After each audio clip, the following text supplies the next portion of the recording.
Paano nga ba malaman kung nakalagin natin Facebook account sa ibang device? Baka hindi mo alam nakalagin na palang yung account sa ibang cellphone. O di kaya may ibang gumagamit. Kung nakilagin ka naman sa ibang cellphone at nilag out mo ito, kaso hindi mo alam nakasave pala ang iyong login information at password, kapag nakasave ang iyong login information, ay pwede ilagin ng may-ari ng cellphone ang iyong account. Hindi mo malalaman nakalagin ang iyong account, lalo na kung hindi naka-turn on ang iyong two-factor authentication. Sa mga nagtatanong kung paano i-turn on ang two-factor authentication pakihanap lang yung video sa aking page. Kung gusto mong malaman kung nakalagin ba yung account sa ibang device, panoorin mo ang video na to. Pero bago ang lahat, kung gusto mo itong video, ay huwag mo kalimutang i-follow para updated ka sa mga bago kong video. At pag-subscribe na rin sa aking YouTube channel, Brian Sides. Una, punta tayo ng Facebook apps. Ayan, once sa Facebook na tayo, dito sa may upper right side, yung may tatlong linya, pindutin lang to.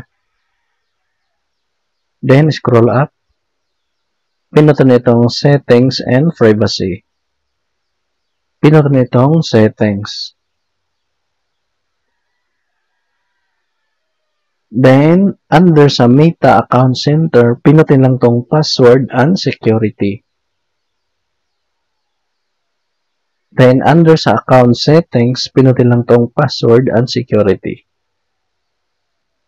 Under sa security checks, makikita mo dito ang where your login at pinutin lang to. Ayan, so dito makikita ang device na nakalagin ng iyong account. Then, pinutin lang to. Ayan, so dito makikita ang device, tapos lugar. Ayan, so kung halimbawa yung may device kayo na hindi familiar dito or hindi mo ginagamit, ang gagawin mo lang ay ilalag out. So halimbawa itong device ko na nakalagay na sa account na iPhone 12 ay ilalog out ang account natin, pinutin lang to. Ayan, so makikita mo dito ang logins on iPhone 12 Pro Philippines. So last login March 8, 14:53. So may nakalagay dito na log out, then pinutin lang tong log out. Ayan, are you sure? Then pinutin lang tong log out.